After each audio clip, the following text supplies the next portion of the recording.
누가복음 15장 18절 내가 일어나 아버지께 가서 이르기를 아버지여 내가 하늘과 아버지께 죄를 얻었사오니 지금부터는 아직도 아버지의 아들이라 일컬음을 감당치 합당치 못하겠나이다. 나를 품꾼의 하나로 만드소서 하리라 하고. 오늘은 이제 19절 설명할 텐데요. 19절 설명하기 전에 앞에 이제 그 아버지에 대한 부분, 하늘과 당신 앞에 죄를 범했습니다. 목표에 도달하지 못했습니다. 하는 것에 대해서 더 보충 설명하도록 하겠습니다. 18절은 기도를 말합니다. 둘째 아들이 아버지께 하신 기도의 내용이죠. 19절까지. 그 말씀하기 전에 좀 더 다시 한번 더 마음에 새기기 위해서 즐거워하다, 기뻐하다, 심히 기뻐하다 하는 그 세 가지 내용에 대해서 다른 구절을 통해서 더 설명을 해보도록 하겠습니다. 마태 24장을 보시면 24장 32절 무화과 나무의 비유를 배우라고 해요. 무화과 나무가 비유로 나와 있어요. 잘 알고 있는 성경 구절이죠. 내용을 설명하기가 쉽지 않은 부분이에요.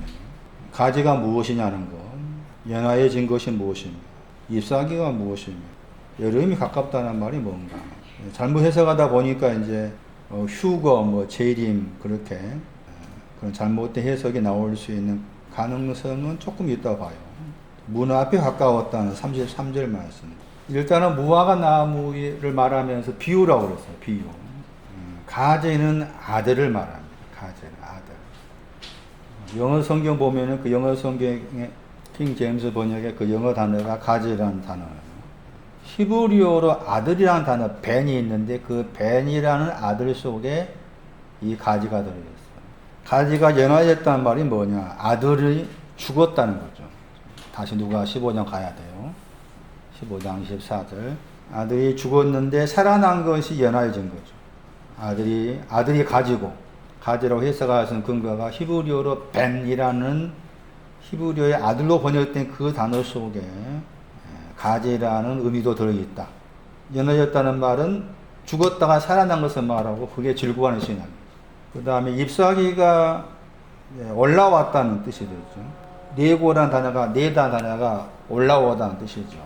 잎사귀는 잃었다가 찾는 쪽이 속하죠. 잎사귀는. 그래서 올라왔다는 것이 기뻐하다. 그러니까 당연히 뒤에 여름이 가깝다는 이제 심히 기뻐하다 신앙. 이 구절도 그렇게 생각하셔야 돼요. 무화과 나무와 관계된 가지가 연화해졌다, 잎사귀가 나온다, 여름이 가깝다는 말도 즐거워하다, 기뻐하다, 심히 기뻐하다 그런 내용으로 설명해도 틀리지 않는다. 24장 33절에 이 모든 것을 보거든 즐거워하고 기뻐한 것을 보거든 문 앞에 가깝다. 심히 기뻐한 신앙. 심히 기뻐한 신앙이 문 앞에요. 심히 기뻐한 신앙이 가깝다. 25장 그래도 잘 알고 있는 성경 구절 이 내용으로 정리를 해야 되겠죠. 25장 21절 그의 주인의 신앙이 그 영 심히 기뻐한 신앙. 작은 일에 충성했다. 잘하였다. 작은 충성했다. 그 신앙이 즐거워하다 신앙. 달란트를 나눠줬잖아요. 그리고 장사해서 남겼잖아요. 그게 죽었다 살아난 거죠. 달란트를 나눠주고 그 나눠준 가지고 장사하라고 했을 때 그 내용이 아들로서 죽었는데 다시 살아났습니다. 죽은 것을 가지고 다시 사는 거, 그 달란트를 가지고 장사하는. 그러니까 이제 그 사람들한테 잘했다겠죠. 그 잘했다가 즐거워하는 신앙을 말하고, 많은 거 맡긴다겠죠. 그 많은 거 맡긴다가 심히 기뻐하는 신앙이고, 그 다음에 이제 거기에 주인의 즐거움, 기쁨이 나오죠. 카이로의 명사죠, 카라. 주인의 즐거움에 참여한다는 것, 들어가라는 것은 기뻐하는 신앙을 말하죠. 이 구절도 지금 즐거워하다, 심히 기뻐하다, 기뻐하다. 많은 걸 맡긴다 하는 것이 미래 시제가 돼요. 주인의 즐거움에 참여하는 것이 먼저예요. 순서로 말하면. 내가 맡긴다 할 때 그 맡기다의 미래 시제죠. 그런데 주인의 즐거움에 들어가다 할 때, 참여하다가 들어가다. 에이스 에르코마이. 과거형이죠. 이 구절도 그렇게 해석해야 돼요. 그리고 우리가 이방, 열방이라는 말을 많이 들어보셨을 거예요. 이방의 갈릴리, 열방, 이방, 열방. 그 말이 무슨 말일까? 거기에 대한 그 단어와 관계에서도 즐거워하다, 기뻐하다, 심히 기뻐하다가 나와요. 그 내용도 더 설명을 해야 되겠어요. 여러분 성경 구절에서 신약 성경 말씀에서 이방, 열방 번역된 그 단어가 나오면 이 단어는 좀 즐거워하다, 기뻐하다, 심히 기뻐하다 하는 그 내용과 관계된 단어구나. 그렇게 선 이해를 하셔야 돼요. 로마서 15장 10절 다시 말씀하셨습니다. 그의 백성들과 함께 열방 그랬죠. 열방. 에스노스. 번역할 때 열방, 이방 이렇게 번역된 단어예요. 이방의 갈릴리 그랬죠. 마태 4장에. 왜 주께서 갈릴리를 중심으로 사역을 하셨는가라고 했을 때. 그리고 왜 바울은 철저하게 나는 이방인에게 가서 복음 전한단 말을 많이 합니다. 그랬을 때 이방, 열방이 무엇을 가리키는 거냐. 로마서 15장 11절, 10절 열방들아, 이방이죠. 다르게는 이방이. 열방, 이방. 영어 번역은 이교도, 영어 번역 저 단어가 이교도 번역된 단어죠. 유대인들 입장에서 봤을 때 유대인이 아닌 사람은 다 이방이에요. 이 단어가. 유대인의 입장에서 봤을 때 유대인이 지금 마찬가지죠. 유대인이 아닌 사람은 대한민국 누구라 할지라도 유대인이 아니기 때문에 유대인 입장에서 나는 이방에 속해. 이방에. 그런데 신앙적 의미로서 이방은 신앙적 의미로서 이방 보세요. 로마 15장 10절. 어떤 사람이 이방이에요? 그렇죠. 아들이었고 죽었다 그 말이죠. 아들이었고 죽었는데 아직 살아난 것이 없죠. 그러니까 아직 즐거움이 오지 않았다 그 말이죠. 유프라이노. 그렇죠. 그러니까 이방 이 단어는 아들이었는데 죽었다가 여기까지 온 사람이죠. 아들인데 죽었어. 근데 아직 살아나지 못하니까 즐거워하라고 했잖아. 살아나서 즐거워해라 한 거잖아. 그러니까 이미 이방이라는 단어는 아들이 된 사람이야. 아들로서 죽어 있는 사람이 이방인이라고. 전혀 다르잖아. 그러니까 이방, 열방이라는 표현이. 그런데 이 단어의 헬라어가 길들여지다, 익숙하다 뜻이에요. 이 단어 헬라어. 길들여지다, 익숙하다. 아들로서 죽어 있는 것에 대해서 길들여져야 돼. 아들로서 죽어 있는 것에 대해서 익숙해져야 돼. 죽어 있다의 대표적으로 에베소 2장 1절에 되어 있잖아. 허물과 죄로. 그러니까 허물과 죄로 죽어 있는 거기에 대해서 익숙해져 있어야 돼. 그래야만이 다시 사는 것에 대해서 희망 가질 거 아니에요. 다시 사는 것이 이제 즐거워하는 신앙이니까. 그래서 이 단어의 헬라어는 익숙하다, 길들여져 있다. 이 단어의 명사가 습관으로 번역되죠. 주께서 습관을 쫓아서 기도를 가셨다는 구절 나와요. 그럴 때 그 습관으로 번역된 그 단어가 이제 이 단어의 명사를 알 수가 있어요. 그럼 여기서는 지금 즐거워하다 나와 있잖아요. 즐거워하는 신앙이 오지 않는 사람이 이방이다. 그런데 살찐 송아지 때문에 살아났다. 그러니까 즐거워해라. 그런 말 되는 거고. 그런데 그 다음에 앞에 구절 보시면 또 이방인이죠? 같은 단어죠. 같은 단어인데 뭐가 좀 다르죠? 로마서 15장 9절 보세요. 로마서 15장 다시 10절 보세요. 열방들아, 열방이 이방이라겠죠? 영어 단어 같죠? 영어 단어 같아요? 그 영어 단어가 이교도 번역된 단어라겠죠? 열방들아, 10절 열방들아 그랬고, 그 다음에 9절 말씀에서는 번역과 같은 단어 이방이 번역했죠? 근데 그 앞에 뭐가 붙었어요? 타가 붙었잖아, 타. 여기서 타가 붙었는 이방인은 아직 기뻐하는 신앙이 오지 않는 사람이에요. 사도행전 13장 보세요. 즐거워하다, 기뻐하다, 심히 기뻐하다를 이방인과 관계해서 설명하고 있어요. 사도행전 13장 48절 보세요. 이방인들이 듣고 뭐 했어요? 기뻐하다 했죠? 이방인들이 타가 나오죠? 같은 이방인이라고 다르죠? 그러니까 이방인 세 종류예요. 이방이나 헬라어 단어는 익숙해져 있다, 길들여져 있다. 첫 번째 이방인은, 제일 낮은 당 이방인은 아주 즐거워하는 신앙이 없는 사람이다. 그런데도 아들이다. 아들인데 죽어 있음에 대해서 길들여져 있다. 아예 살아난 걸 잘 모른다. 두 번째 이방인은 멸망입니다. 멸망이 거기 있는 거죠. 당신이 찾으셨다가 아직 안 나와 있죠? 기뻐하는 신앙이 아직 없죠. 세 번째, 15장 11절 버스에 넘어와서 열방, 이방인, 거기 또 나와요. 15장 11절 말씀에서 판타타가 붙어 있는 이방인이죠. 열방이 이방이라겠죠? 판타타가 붙어 있는 열방, 이방인. 그 사람들한테 뭐라고 그랬어요? 그 주님을 뭐 하라 하겠어요? 이 신앙이 심히 기뻐하는 신앙. 찬송하는 신앙. 찬송하는 신앙이 어떤 신앙이냐? 심히 기뻐하는 신앙. 사도행전 3장 8절. 찬송하는 신앙이 심히 기뻐하는 신앙을 찬송하는 신앙이다. 찬송 부른 것이야. 찬송한단 말이 아니에요. 사도행전 3장 8절 보세요. 하나님을 거기에 찬미했다겠죠. 사도행전 3장 8절에. 하나님을 찬미했다 나와 있죠. 헬라어로 아이네오죠. 아이네오. 로마서 15장 11절에서는 그 주님을 찬양하라겠죠. 그 주님이 그 영이시고, 고린도서 3장 17절에 그 주님이 그 영이시고 그 영은 심히 기뻐하는 신앙과 연관된 거였어요. 로마서 15장 11절에 찬양하는 신앙은 심히 기뻐하는 신앙을 말하는 거고, 그건 여기 사도행전 3장 8절 말씀에서 하나님을 찬양한다 할 때 그 찬양하는 위치가 나와요. 앞에 말씀 보시면 찬양하다 말 앞에 뭐가 나와요? 뛰기도 하면 그랬죠. 같은 9절 3장 8절 앞에 보세요. 뛰어 나와 있죠. 뛰기도 하면 그랬죠. 저 단어가 뭐가 들었다겠어요? 심히 기뻐하다. 심히 기뻐하다 헬라어에 이 단어가 들어있어요. 뛰다 하는 저 단어도 심히 기뻐하다 헬라어가 들어있고, 그냥 뛰기도 하며 앞에 뛰기도 하며 그 단어에다가 헬라어 전치사 붙여놨죠. 에크. 그 심히 기뻐하다 그 헬라어는 많이 더하기 뛰다의 합성을 하겠죠. 심히 기뻐하다의 스트롱 사람이 쓴 헬라어 사전 보면은 많이 더하기 뛰다의 합성어가 심히 기뻐하다. 그런데 그 뛰다 단어가 여기 3장 8절에 뛰어, 그 다음에 뛰기도 하며. 그러니까 뛰기도 하며 그 다음에 하나님을 찬미한 거 나오잖아요.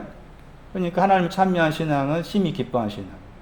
열방이란 말, 이방이란 말을 오해하면 안 되겠다. 유대인들은 지금도 유대인이 아닌 사람을 에스노스 이방인 그런다. 이교도 그런다. 유대인이 아닌 사람 이방이라 그런 의미가 아니고 신앙적 의미를 가지고 사용된 단어다. 이방인의 단어 속에 이미 익숙해져 있다. 길들여 있다 뜻이 들어있다. 헬라어 단어 자체가 아들로서 죽어 있음에 대해서 길들여져 있고, 그러니까 살아나야 돼. 그래서 즐거운 신앙 와야 돼. 멸망에 대해서 길들여져 있어. 사진만 내셔가지고 기뻐해야 돼. 그리고 뛰는 하나님을 찬미한 신앙이 와야 돼. 여기 헬라어 같은 단어지만은 약간씩 표현을 달리한 거잖아요. 차이를 아셨겠죠? 로마서 15장 11절. 다시 보세요. 열방 단어 앞에 뭐가 붙어 있어요? 눈 크게 뜨고 보세요. 그 마태 25장 보세요. 마태 25장 32절. 모든 민족 번역된 단어 보세요. 모든 민족 번역된 저 세 단어를 로마서 15장 11절과 가서 보세요. 틀린 것 같은 세 단어인가. 양과 염소에 대한 비유를 많이 들었잖아요. 양과 염소에 대한 비유를 예수님의 죄인과 관계에서 해석한 경우가 많아. 그건 잘못된 거다. 판타타 붙어있죠. 열방 앞에. 근데 여기서 민족 번역했잖아요. 자, 그러면은 이 모든 이방인이 저쪽 번역하면 모든 이방 혹은 모든 열방이잖아. 크게 나누니까 뭘로 나눴어? 모든 열방이 모였는데 먼저는 뭐로 모였어? 염소로 모였잖아. 모든 이방인이 모였다. 모여있는 그 모든 이방인의 그 모임 속에 제일 먼저 염소가 등장하죠. 그 염소에서 나온 사람이 양이죠. 그런데 그 염소는 어느 쪽에 있는가 하면은 25장 33절에 어느 쪽에 있어요? 왼편에 있죠. 자, 그러면은 생각하셔야 돼. 염소의 신앙이 어떤 신앙이냐? 염소 신앙 어떤 신앙일까요, 그러면? 어떤 신앙을 염소의 신앙이라 할 수가 있을까? 양과 염소에 대한 비유를 오늘 설명드린 거 잘 들어보시고 잘 생각하셔야 돼. 염소는 어떤 신앙 가진 사람이에요? 맞아, 즐거운 신앙. 왜 그렇게 해석해야 돼요? 모든 열방이라고 했을 때 염소부터 시작되잖아요. 양은 어디에 있다가 나왔다 하겠어요? 염소에 있다가 나온 사람이 양이에요. 양하고 염소가 처음부터 갈라진 것이 아니고 처음이 염소였어. 다. 그죠? 다 염소였는데 염소에서 나온 사람이 양이에요. 그런데 염소는 왼편에 있었다고 했잖아. 왼편이 뭐요? 헬라어 단어 봐봐. 잘했다. 유 더하기 이름의 합성어예요. 왼편이라는 단어가. 이 왼편이라는 이 헬라어 단어가 즐거워하는 신앙을 가리키는 거지. 알았어요? 유가 나오면은 유가 많이 붙어 나온다. 합성어가 많이 붙어 나온다 했잖아. 그러면 유가 나오면 제일 먼저 잘하였도다 착하고 충성될 조가 그거 생각하셔야 돼. 그러니까 염소는 즐거워하는 신앙이 온 사람이에요. 그 즐거워하는 신앙이 온 사람이 염소였고 거기서 나온 사람이 양이잖아. 양은 기뻐하는 신앙. 그리고 기뻐하는 신앙한테 뭘 주는 거예요? 그 번역대로 한다면 창세로부터 예비된 왕국을 준다겠죠? 창세로부터 예비된 왕국을 준다겠죠? 그게 심히 기뻐하는 신앙. 아까 마태 25장 말씀에서 모든 열방이나 용어를 쓴 것은 심히 기뻐하는 신앙을 말하기 쓴 거죠.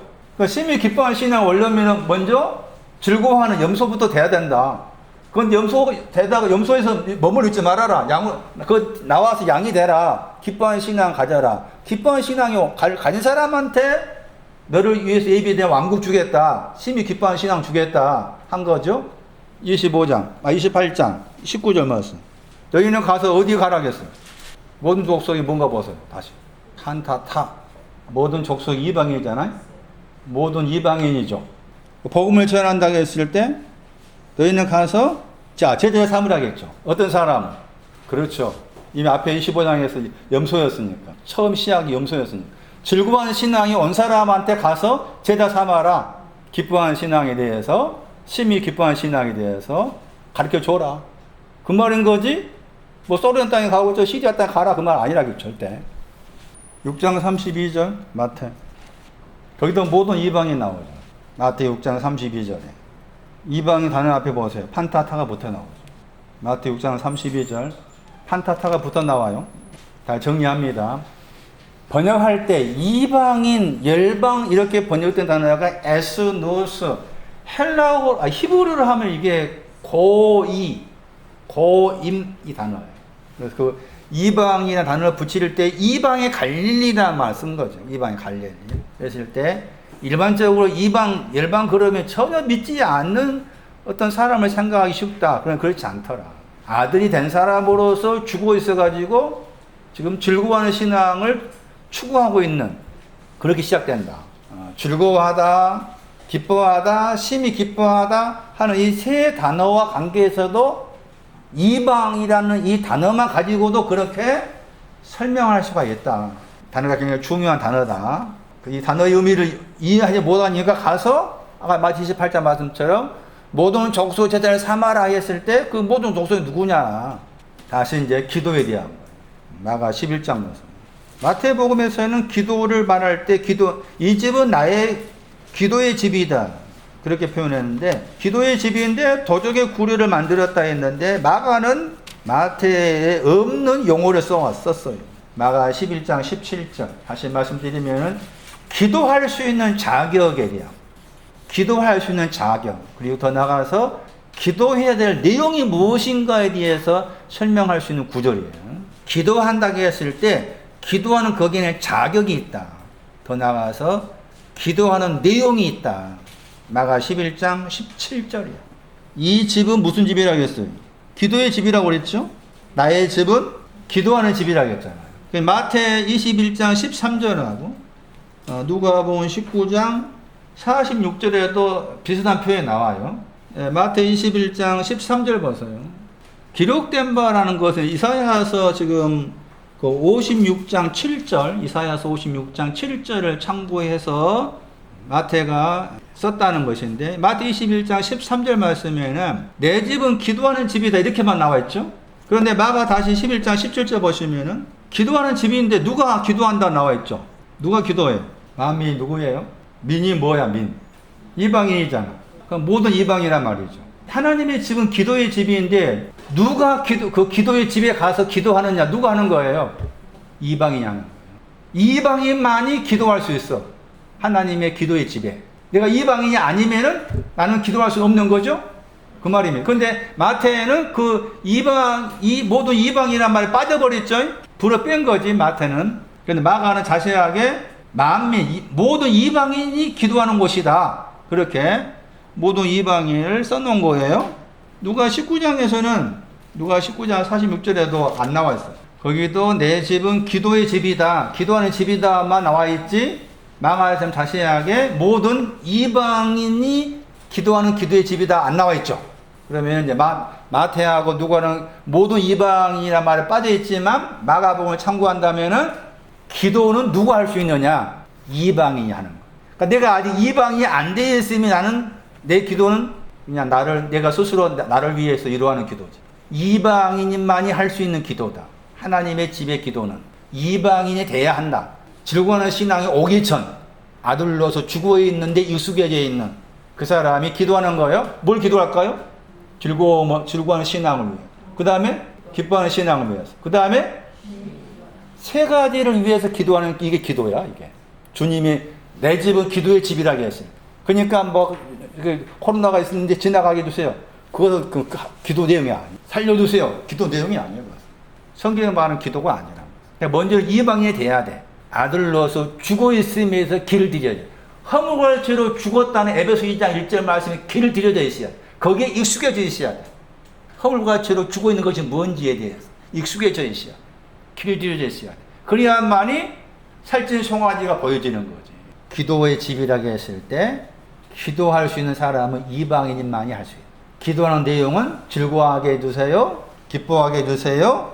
심히 기뻐하게 해주세요. 그런 내용이 기도의 내용이다. 사도행전 1장 14절 마음을 같이 해서 뭐라고 했어요?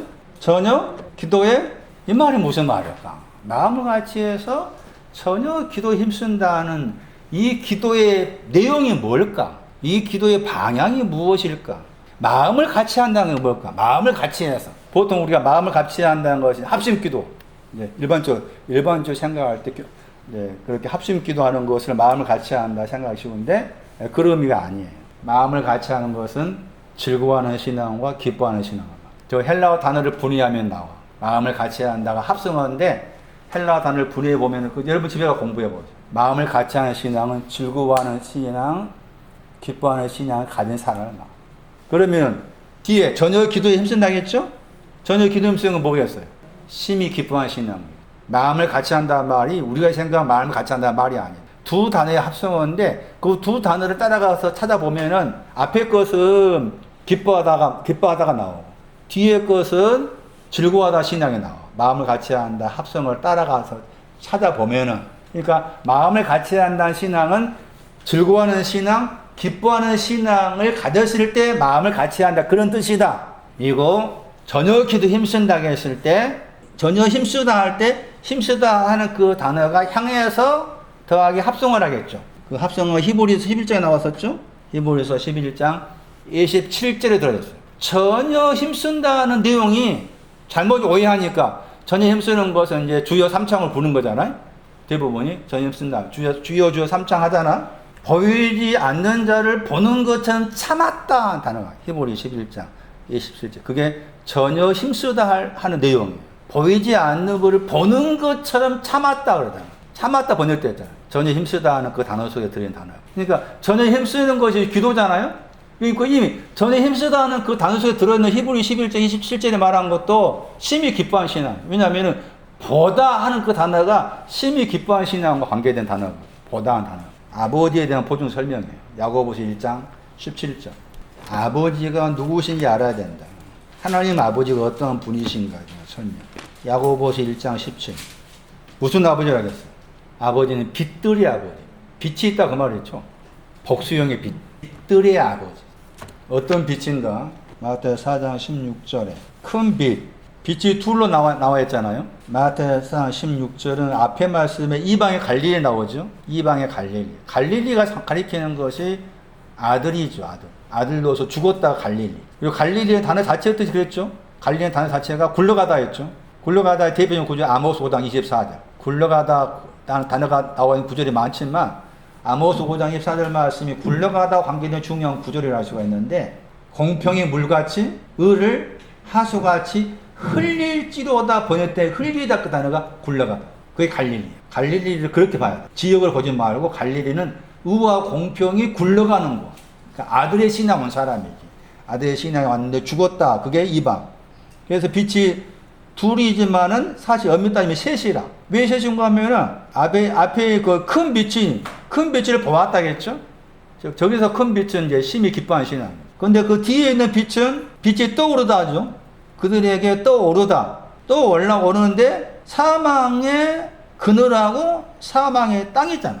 둘 다 지금 그림자, 그늘이 그림자, 그림자. 땅하고 그림자, 그늘이 다 사망에 속해 있는 거잖아요. 사망의 땅, 거기에다가 빛이 비춰지고, 사망의 그늘에다가 빛이 비춰지고, 그 말이다. 굳이 따지면은, 뒤 밑에 있는 그 빛은 사망의 땅에 비춰진 빛, 사망의 그늘에 비춰진 빛, 둘로 나눌 수가 있는 거예요. 그러면 사망의 땅에 비춰진 것은 즐거워하는 신앙이 되는 거고, 사망의 그늘에 비춰진 것은 기뻐하는 신앙이 되는 거예요. 그래서 야고보 1장 17절 말씀에서 빛들의 아버지라고 했을 때 그 빛들은 즐거워하다, 기뻐하다, 심히 기뻐하다, 그런 내용이 빛들인 거고, 그 즐거워하는 신앙의 아버지, 기뻐하는 신앙의 빛의 아버지, 심히 기뻐한 빛으로서 아버지, 그런 의미를 알 수가 있죠. 요한복음 5장 보시면은 그 빛을 가리키면서 거기에서 심히 기뻐하다 단어가 나와. 요한복음 5장 35절. 그의 빛 안에 등불을 켜서 비춘다 나와있죠. 세례 요한의 신앙을 설명하는 구절. 등불의 신앙이 기뻐하는 신앙이래요. 누가 15장 8절을 참고할 때 등불의 신앙이 뭐냐? 기뻐하는 신앙이 등불이에요. 그리고 나서 빛 안에서 잠시 일시 번역을 즐거이로 번역했잖아요. 심히 기뻐하다. 아갈리하고. 하나님을 아버지를 빛들이라고 했을 때 그 빛들의 복수로 사용된 그 이유가 즐거워하는 것도 빛이고 기뻐하는 것도 빛이고 심히 기뻐하는 것도 빛이다. 그런 아버지시다. 그런 설명이에요. 잠언 23장 아버지에 대해서. 잠언 23장 24절 의인의 아버지. 의인의 아버지는 하나님을 아버지라 할 때 아버지가 담고 있는 신앙의 의미 의인의 아버지인데 그 아버지에 대해서 뭐라 말하는가 하면은 번역을 크게 즐거울 곳에 번역했죠. 둘 다 길이죠. 길. 심히 기뻐한다. 그러므로 아버지 하나님이여 아버지여 했을 때 심히 기뻐하시고 심히 기뻐하다. 심히 기뻐하고 심히 기뻐하다. 그렇게 번역해야 돼요. 길이 두 번 나와요. 잠언 23장 24절. 그리고 그 구절 같은 구절 보세요. 지혜로운 자식을 낳은 자는 즐거워하다겠죠. 히브리어로 즐거워하다 신앙은 더 낮은 단 샤마라겠죠. 길은 더 높은 단계라겠죠. 그러니까 길을 번역할 때는 심히 기뻐하다 그렇게 번역해야 된다. 25절 말씀에 아버지 어머니를 언급하면서 뭐라고 했어요? 즐거워하다겠죠. 샤마. 그런 반면에 뒤에 그 다음에 너를 낳은 어머니에 대해서 뭐라고 했어요? 심히 기뻐하다 길. 샤마와 길에 대한 번역 차이를 정확히 해야 되겠다. 길이 나오면 심히 기뻐하다. 사마가 나오면 즐거워하다. 야, 사마, 즐거워하다 신앙 10편 90편 보세요. 10편 90편 15절 보세요. 우리를 공곡해 하신 날수대로와 우리의 화를 당한 연수대로 기쁘게 하소서 그랬죠. 즐거워하게 하소서. 사마죠. 근데 거기 두 가지가 나오죠. 두 가지가 나오죠. 하나는 뭐예요? 번역된다면 공곡해 한 날. 그 다음에는 화를 당한 연수죠. 그러니까 날이 있고 1년이라 할 때 연이 나오죠. 화가 악이에요. 당하다가 본다 말. 악을 보고 있는 연. 계속해서 악을 보고 있는 연을 말하고 공곡해하는 날을 말해요. 그러면 공곡해한 날에 공곡해하는 그 날 가운데 있는데 이 단어가 사마가 즐거워하게 해주세요 하는 그 즐거운 내용하고 같은 사마를 썼죠. 악을 보고 있는 연에서도 즐거워 그랬죠.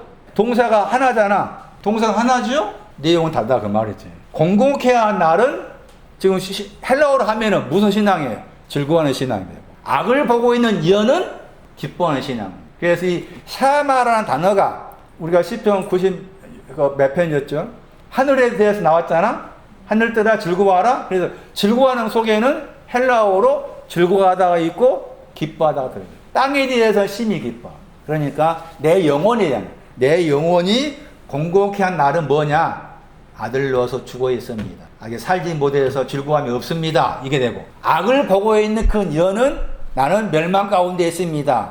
당신께서 등불 가지고 찾아오지 않아서 기뻐함이 없습니다. 이 경우인데, 그런 사람에게 지금 사마란 단어 썼다고 했을 때 이 사마가 가리키는 것은 두 가지 의미를 담고 있다. 그렇게 이해를 하셔야 돼요. 돌아오세요. 누가 15장. 하늘 안으로 죄를 범했습니다 했을 때 그 하늘 안으로 죄 범한 것이 기뻐하는 신앙이 없습니다. 그런 뜻이라겠죠. 계시록 11장. 하늘 안으로 가려면은 반드시 이 안에 있어요. 하늘 안으로 죄를 범했다는 말을 계시록 11장하고 사도행전 10장을 연결지어서 해석해야 되는데, 계시록 11장 12절 말씀. 하늘 안으로 올라갔다겠죠? 하늘 안으로 올라갔죠? 하늘 안으로 같은 그 단어죠. 세 단어. 하늘 안으로 죄를 범했습니다. 하늘 안으로 올라가지 못했습니다. 그 말이잖아요. 둘째 아들이 하늘 안으로 올라가지 못했습니다. 하늘 안으로 죄를 범했습니다. 그 말은 하늘 안으로 올라가지 못했습니다. 그러니까 왜 하늘 안으로 올라가지 못했다고 했을까? 했을 때 하늘 안으로 올라가려면 먼저 어디 안에 있어야 돼? 구름을 타고 번역했잖아? 타고 번역했던 단어 보세요. N이잖아요. N. 무슨 말이야? 구름 안에 있어야 돼. 먼저 구름 안에 있어야 돼. 구름 안에 있지 않기 때문에 하늘 안으로 죄를 범했다. 이게 되는 거죠. 구름 안에 있어야 되는데 구름 안에 있지 않기 때문에 하늘 안으로 죄를 범했습니다. 하늘 안으로 올라간 신앙이 없습니다. 그런 뜻이에요. 구름 안에 있어야 돼. 구름이 가리키는 게 뭐예요? 살찐 송아지 잡았다. 죄와 관계된 거예요. 이사야 44장 22절. 허물과 죄를 안개에 사라진 같이 빽빽한, 거기에 그 히브리어 두 단어가 헬러로 옮길 때 이 단어로 많이 옮겨. 구름의 단어가. 그러니까 구름이 가리키는 것은 허물이 사해졌다, 도말했다, 죄가 도말되었다. 그런 상징성이 구름이라. 구름 타고 오신단 말이 무슨 말이야 그러면? 그게 아들로서 죽어 있는데 살리러 오시는 거지. 즐거운 신앙 주기 위해서. 그것이 허물과 죄 때문에 죽어 있으니까. 아들이지만 허물과 죄 때문에 죽어 있기 때문에 그걸 살리러 오시는 거지. 그런데 아니니까 여기 구름 안이 없다 그 말은 아직 내 마음 가운데 즐거워하는 신앙에 대한 확신이 없다. 그런 의미를 할 수 있는 거죠. 그래서 하늘로 올라가려면 반드시 구름 안에 먼저 있어야 된다. 구름 안에 있다 이 표현이나 하늘로 올라간다는 표현이 문자적 말씀이 전혀 아니다. 사도행전 10장에서는 하늘 안으로 올라가려면은 그릇이 돼야 돼. 그릇이 안 되었단 말이야. 하늘 안으로 올라가려면은 그릇이 하늘로 안으로 올라가는데 그릇이 아니기 때문에 하늘 안으로 죄 범했다. 이게 되는 거죠. 사도행전 10장 16절 보세요. 그릇이 하늘 안으로 올려갔다겠죠? 사도행전 10장 16절의 뒤쪽에 거기도 하늘 안으로잖아요. 그릇이 돼. 그릇이 하늘 안으로 올라가는 거야. 하늘 안으로 죄 범했다 그 말 다시 풀어 설명하면은 계시록 말씀으로는 구름 안에 있지 않았습니다. 그릇이 안 되었습니다. 그런 말이야 그 말이죠. 그릇이 돼야만이 하늘 안으로 올라간다. 아직 그릇이 아닙니다. 그릇의 단어를 다르게 번역하면 안에라는 뜻이다. 그래서 다른 구절에서는 안에 번역했다겠죠? 살전 4장 4절에서는 이 그릇이라는 단어를 아내로 번역했어요. 아내. 이 단어 자체의 뜻에 남편에게 도움을 주기 위해서 헌신하는 아내. 그런 뜻이 돼요. 이 그릇이라는 단어 속에 남편에게 도움을 주기 위해서 헌신하는 아내. 그런데 이 단어가 앞에 9장에서 바울한테 사용했어. 택한 그릇이다. 그러니까 나는 아직 택한 그릇이 안 되었다는 거죠. 하늘에 죄 범했다는 말을 풀어서면 나는 구름 안에 있지 않고 택한 그릇, 내가 하나님이 나를 택했다는 그릇이 아직 안 되었습니다. 안 되었기 때문에 하늘 안으로 죄 범했습니다. 그런 뜻이다. 택한 그릇이다. 택한 그릇이란 말이 뭘까? 나를 택했다 하는 바울의 아나니한테 하나님께서 바울을 언급하면서 아나니에게 하신 말씀 속에서 나온 내용이죠. 사도행전 9장 15절 말씀에 주께서 아나니한테 가라겠죠? 그건 나의 택한 그릇이라겠죠? 택한 그릇이다. 나의 이름을 이방인 앞에서 전한단 말이 짊어진다. 택한 그릇이라 했을 때 하나님께서 나를 택한 그릇이다. 하나님이 지금 바울을 택한 그릇이라고 아나니아에게 바울을 소개한 거예요. 그러면은 내가 그것을 지금 나에게 가져와서 이용록이 하나님 앞에서 택한 그릇임을 어떻게 알 수가 있는가? 지금 둘째 아들은 보다 더 새로운 저 아들은 하늘에 죄 범했다 했을 때 그 말이면 나는 택한 그릇이 아직 안 되었습니다. 그 말이잖아요. 그 택한 그릇이 안 되었다 그 말을 풀어봤을 때 택한 그릇이라 하는 것이 바울에게 적용해서 하신 말씀이지만 그것을 나에게 가져와서 나에게 적용했을 때 내가 지금 여기서 택한 그릇이라고 했을 때 택한 그릇임을 어떻게 알 수가 있는가? 이방인을 짊어지는 내 마음이었어. 나는 아직 즐거움이 없습니다. 나는 기뻐함이 없습니다. 나는 심히 기뻐함이 없습니다. 그 이방인을 내가 내 마음에 짊어진 그 사람이 지금 여기서 택한 그릇이. 둘째 아들은 하늘 죄범했다고 했을 때 구름 안에도 있지 않고 택한 그릇임에 대해서 모르겠습니다.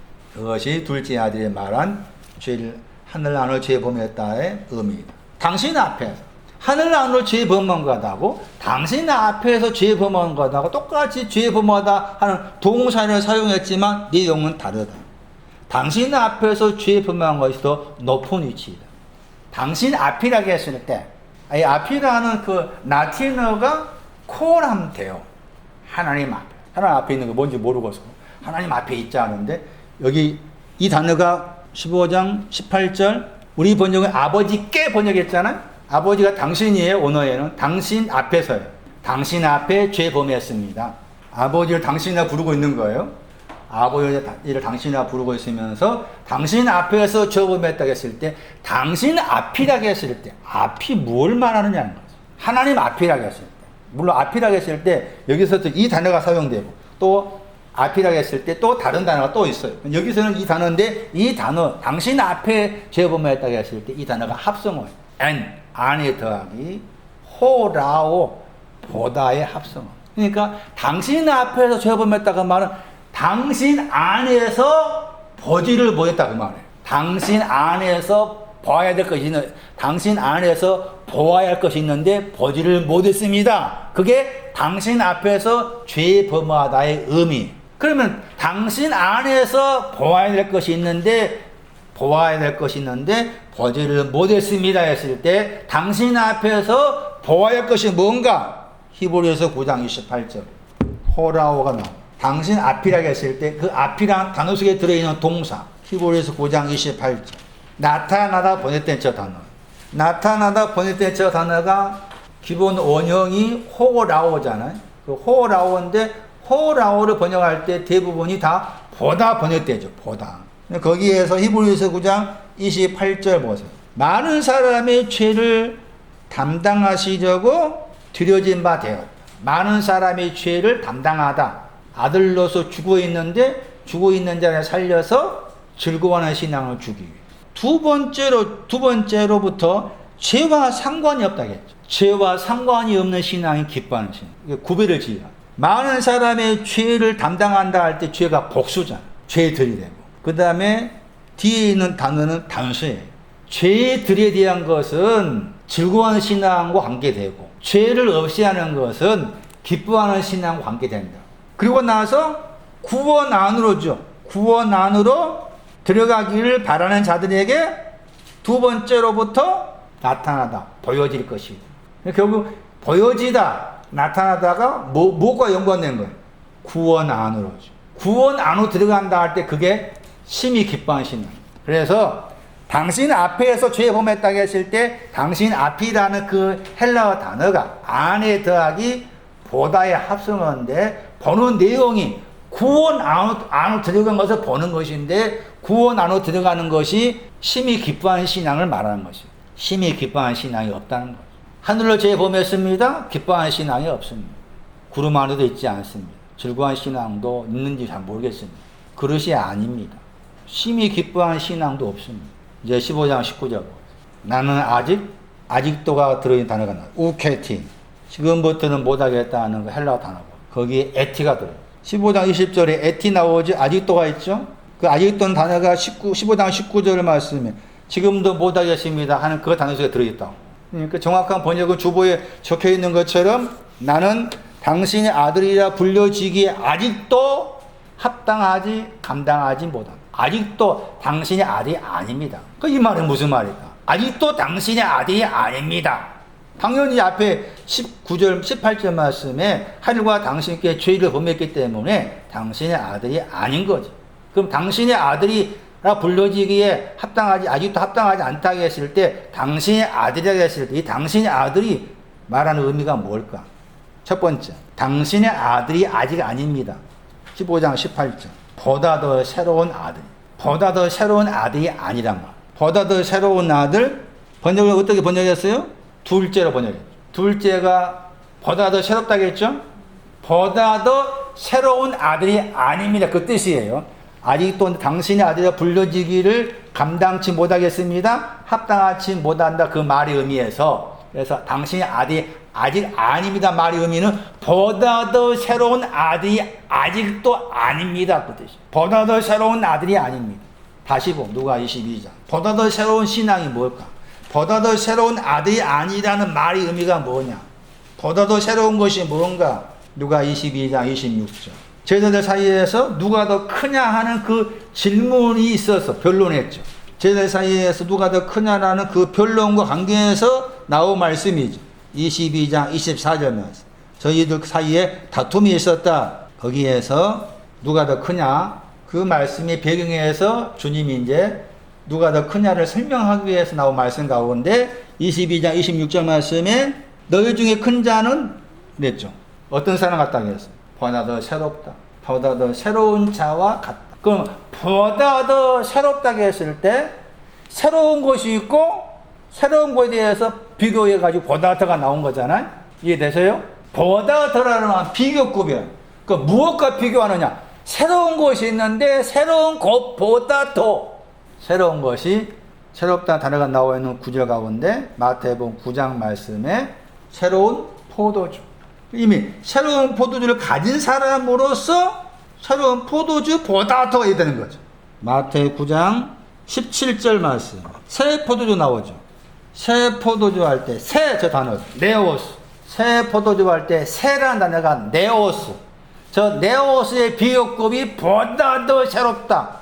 번역한 사람이 둘째로 번역해요. 잘못된 번역. 보다 더 새롭다. 보다 더 새로운 아들이 아니다. 그 말은 나는 당신의 아들이 아니다. 보다 더 새로운 아들이 아니다. 나는 큰 자가 아닙니다. 뭘 가지고 있는데? 새 포도주는 있는데, 새 포도주는 있지만은 보다 더 새로운 자가 아닙니다. 그래서 큰 자를 설명했죠. 그럼 큰 자가 누구냐? 자, 큰 자가 누구예요? 이 크다 할 때 이 크다도 비교급이죠. 보다 더 크다 말이야. 보다 더 새롭다. 보다 더 크다. 이 단어가 사용되었을 때 여러 군데 사용되지만은 이 단어가 믿음, 소망, 사랑 세 가지 항상 있을 것인데 그할 것 매너 그할 것인데 그 중에 제일은 거기 나오죠. 이 단어가. 그 중에 제일은 사랑이라 할 때. 그건 이 단어가 하나님께 사용돼.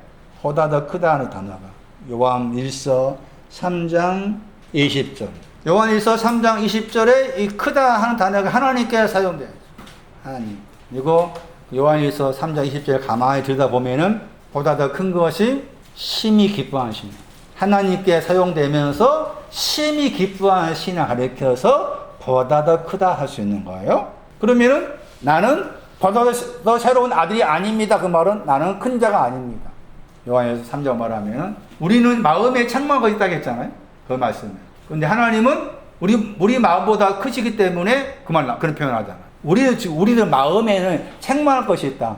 그때 우리의 마음이 요한일서 3장 20절에 우리의 마음이 기뻐하는 신앙입니다. 기뻐하는 신앙을 가지고 있지만 책망할 것이 있어. 그런데 하나님은 기뻐하는 신앙을 가지고 우리보다 크다. 그러니까 심히 기뻐하는 신앙이다 그 말이지. 하나님. 여기서 크다 했을 때 하나님께 사용된 단어고 심히 기뻐하는 신앙과 연관된 것이다. 그러면서 누가 22장 27절 말씀에서 다시 크다 했을 때 앉은 사람이 크냐? 또 나온 말했죠. 섬기는 자 크냐? 앉은 사람이 크다겠죠. 앉는다는 또 주께 사용되었습니다. 크다는 단어는 하나님께 사용되고 앉는다 하는 이 단어는 주께 사용되었는데 마태 9장 10절 마태 26장 7절을 참고하면은 여기서 앉아 먹는다 하는 이 단어 관계에서 주님이 앉아 먹는다와 관계해서 사용되었다. 요한복음 13장 23절 말씀. 주님의 품 안에서 하면서 거기에 요한복음 13장 23절을 참고하면은 앉아 먹는다 했을 때 앉아 먹는다 하는 그 단어가 하나됨과 관계사. 하나됨. 요한복음 13장 23절 보세요. 당신의 아들이라 불려지기에 아직도 합당치 못합니다. 감당할 수 없습니다. 받아들 새로운 아들이 아닙니다. 앉아 먹을 수 없습니다. 요한복음 13장 23절 말씀에 의지하여 누웠다 단어가 앉아 먹는다 단어. 앉아 먹는다 단어를 다르게 번역하면 의지해서 누웠다. 같은 단어죠. 아나케이마. 하나 나오죠. 헤이스. 어디에 있어요? 예수의 품 안에. 이 사람이 요한복음을 쓴 요한의 신앙 이런 거. 요한의 신앙. 그러니까 앉아 먹는 신앙 크다. 하나됨. 하나님 예수 그리스도. 그게 보다 더 새로운 신앙. 나에게는 하나님 마음보다 큰 하나님이 없습니다. 하나됨으로 앉아 먹는 예수가 나에게 없습니다. 그게 당신의 아들이라 일컬을 수 없습니다. 첫 번째. 두 번째는 당신의 아들이라고 했을 때 이 당신은 사람이잖아요. 앞에 말씀에 사람이 있는데 사람에게 두 아들이 있다겠죠. 사람에게 두 아들이 있었다고 했죠. 그러니까 당신의 아들은 두 번째 당신의 아들이 할 때 당신은 사람의 아들이 아니다 그 말이죠. 누가 15장 11절 보세요. 두 아들을 가지고 있다겠죠. 어떤 사람이라겠죠. 두 번째로 당신의 아들이 아닙니다. 아직은 아닙니다 했을 때 두 번째 당신의 아들이라 의미는 첫 번째 뭐였어요? 보다도 새로운 아들이 아직 아닙니다. 두 번째는 사람의 아들이 아닙니다. 나는 아직 사람의 아들로 불려지지가 않습니다. 사람의 아들이 아닙니다. 사람의 아들이 아니다 그 말이에요. 이 말입니다. 누가 21장 27절에 사람의 아들이 아닙니다. 사람의 아들을 본다고 했잖아요. 여기도 아까 보다 이 단어가 당신 앞이라고 했을 때 앞이란 그 단어 속에 들은 단어죠. 호라오. 사람의 아들을 본다고 했는데 사람의 아들이 아닙니다. 그러면 사람의 아들이란 말이 뭐냐? 사람의 아들이라고 했을 때 사람의 아들이 가지는 신앙이 있죠. 사람의 아들이 가진 신앙은 어디 안에 있어야 돼요? 아까 설명드린 계시록 11장 설명드린 구름 안에 있어요. 내가 자신이 사람의 아들이 돼야 되는데 사람의 아들이 아닙니다 했을 때 그 말은 구름 안에 있지 않습니다. 구름 안에 있어야 되는데 구름 안에 있지 않다. 구름 안에 허물과 죄가 사해졌다. 아들이 있는데 죽어서 살아났어. 허물과 죄로 죽어있는 것을 도말해버렸다. 살찐 송아지로 즐거움을 주기 위해서. 구름 안에 있다는 것은 즐거워하는 신앙 관계다. 그 다음 말씀이 능력과 큰 영광과 함께 능력 기뻐하는 신앙. 큰 영광 심히 기뻐하는 신앙. 그게 사람의 아들. 사람의 아들이라는 이 용어 속에는 즐거워하는 신앙, 구름 안에 있는 즐거워하는 신앙도 있고, 그 다음에 능력의 신앙도 있고, 능력의 신앙은 앞에 이 능력이 21장 26절 말씀에 하늘의 능력이라. 21장 26절. 하늘의 능력인데, 하늘의 능력은 흔들려요? 흔들려지지 않아요? 하늘의 능력이 있는데, 하늘의 능력은 흔들린다고 했잖아요? 하늘의 능력이 흔들린 것을 누가 봐요? 능력이 흔들린 것 때문에 사람들이 생각하고 무서워한다겠죠? 하늘의 능력이 흔들린다는 말 무슨 말이에요? 하늘의 능력이 흔들린다? 하늘의 능력이 뭐예요? 능력, 권능, 복수잖아. 즐거워하고 기뻐한 것이 막 그것이지. 즐거워 기뻐한 것이 하늘의 권능들이야. 그것은 흔들리지 않아. 왜 흔들려? 심히 기뻐한 것이 없으니까 흔들려. 문자의 말씀이 아니라니까? 이걸 보고서 두려워한 사람 누가 있겠어? 문자의 말씀이 아니라. 그래서 그 구절을 참고했을 때 능력은 기뻐하는 신앙이고 큰 영광은 심히 기뻐하는 신앙. 사람의 아들은 예수님이 인자로 오신다 하잖아. 인자가 번역할 사람의 아들이잖아. 사람의 아들로 오신다는 말은 나에게 즐거움과 기뻐함과 심히 기뻐함을 주기 오신다. 그런 말이지. 뭐 재림하고 휴거하고 그런 말 전혀 아니다 그 말이에요. 그리고 이 용어 사람의 아들이라는 이 용어가 다니엘서 7장에 나왔다고 했죠. 다니엘 7장 13절 말씀 보면 이상 중에 밤 이상 중에 보았는데 인자 했잖아요. 인자가 사람의 아들이잖아. 인자 같은 이가 하늘 구름을 탔다고 했잖아. 하늘 구름을 타고 와서 일찍부터 항상 계신 자에게 나아가 그 앞에 인도되며 사람의 아들, 인자가 오신다는 말이 무슨 말이냐? 구름 타고 오신다는 말, 저 구름이 아니다. 다시 보세요. 눈 크게 뜨고 보세요. 다니엘 7장 13절에 인 할 때 인 보세요. 인. 에나시. 에나시잖아요. 에나시. 다니엘 쓰는 아람어. 이 아람어의 히브리어가 에노시만 들어봤잖아요. 구더기야. 사람의 아들로 나에게 오신다고 했을 때 구더기의 나를 바꿔주기 오신단 말이에요. 구더기의 나를 뭐로 바꿔주기 위해서? 다시 아들 봐, 아들. 자 봐봐, 자. 자가 뭐예요? 인이 뭐라고? 에노시, 구더기. 그것도 대표적다 외워놔야 돼. 에노시 단어 속에는 연약하다, 불치의 병, 그것도 들었다. 단어 자체가. 그런데 그게 사용된 경우가 구더기 할 때. 구더기와 관계해서 사용된 단어. 왜 주께서 인자로 오시냐 했을 때, 이 용어야. 이 히브리어를 헬러 옮기니까 마태복음이나 다른 말씀에서 인자로 오신다, 구름타고 오신다, 다 거기라. 구더기의 나를 뭐로 바꿔주기 위해서? 아들로 바꿔주기 위해서지. 그 아들이, 자가 뭐예요? 바르잖아, 바르죠? 히브리어로 아들 그러면 크게 두 단어 생각해야 돼. 하나는 뭐라고 했어요? 벤. 그 다음에는 이 단어. 이 바르라는 단어는 히브리어로 4번밖에 안 나와. 4번, 5번밖에 안 나와. 그게 시편 2편 12절이었잖아. 바르한테 입맞추라. 입맞추 아니면은 멸망한다. 거기 나오고. 잠언 31장인가 나와. 거기에 3번, 4번 나와. 그 다음에 다니엘서 말씀에서 아람어로 바르가 많이 나와. 그 외에 다니엘이 아들을 쓸 때 벤으로 안 쓰고 바로 썼냐 했을 때 바르가 번역할 때 아들로 번역되었잖아. 그런데 아들로 번역됐지만 아들로 번역하기보다 상속자로 번역해야 돼. 상속자. 그래서 스트롱 사전에 영어 보면은 영어가 에어야. 상속자, 후사의 뜻이에요. 그러니까 시편 2편 12절 말씀에 후사한테 입맞추란 말이에요.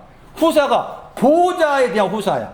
보호자의 상속자에 대해서 입맞추라는 거죠. 그러니까 주께서 인자로 오신다 그 말은 구더기의 나를 상속자로 만들어주기 위해서 오신다는 거예요. 구더기의 나를 내가 상속자가 되려면은 상속자의 신앙이 심히 기뻐한 신앙인 거예요. 그러려면은 즐거움도 있어야 되고 기뻐함도 있어야 돼. 그리고 심히 기뻐한 신앙.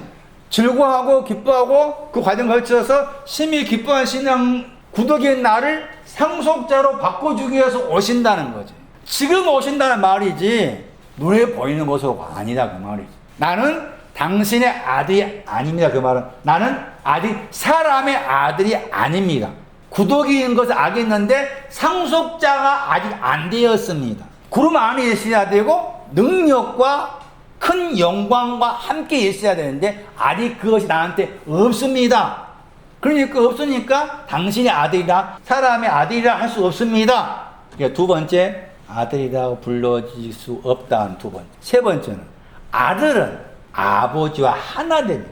당신의 아들이 아직 아닙니다. 그 말은 아버지와 하나 되지 못했습니다. 그 뜻이에요. 아들은 아버지와 하나 된 거 함께. 요한복음 10장 30절. 아직도 당신의 아들이라 당신의 아들이라 불려지는 것에 대해서 합당치 않습니다. 감당할 수 없습니다. 세 번째 의미는 하나가 안 되었습니다. 아버지와 하나가 안 되었습니다. 요한복음 10장 30절. 여기서 나는 아버지와 하나라고 했잖아요. 나는 아버지와 하나가 아닙니다. 당신의 아들이라고 아직 일컬음 받기에 합당치 않습니다. 아버지와 하나가 되었습니다가 아직 안 되었습니다. 세 번째, 당신의 아들에 대한 세 번째 의미예요. 세 가지 의미를 그렇게 생각하셔야 돼요. 다시 누가복음 15장 말씀에 그래 놓고서 15장 19절 말씀에서 나를 당신의 품꾼들 중에 하나로 만드시오. 버소서가 만들다. 당신의 품꾼의 하나로 만드시오. 품꾼의 신앙이 어떤 신앙이라고 했어요? 품꾼의 신앙은 즐거워하는 신앙이었죠. 당신의 품꾼, 즐거워하는 신앙으로 만들어주세요. 그냥 즐거워하는 신앙으로만 그냥 있게 해주세요. 그렇게 기도했죠. 그리고서 진짜 아버지가 돌아왔잖아요. 누차 말씀드렸지만은 15장 21절 말씀에 당신의 아들이라고 아직도 일컬음 받기에 합당하지 못합니다. 그리고서 자기가 기도했던 당신의 품꾼 중에 하나로 나를 만드시오. 그 기도한 것을 그대로 아버지께 말을 하려 하니까 막은 거지. 15장 21절에. 그리고 15장 22절 말씀에 그러나 아버지께서 그의 종들에게 빨리 제일 좋은 옷을 내어다 입히고 손에 가락지, 발에 신발을 주어라. 당신의 아들이 아니니까 그냥 품꾼의 하나로 즐거워하는 신앙으로 그냥 족하겠습니다 하는 것에 대해서 아버지의 마음, 본인은 그렇게 말했지만 아버지의 마음, 나것이 아니다. 그 과정이 나오겠죠. 다음 시간에 계속하겠습니다.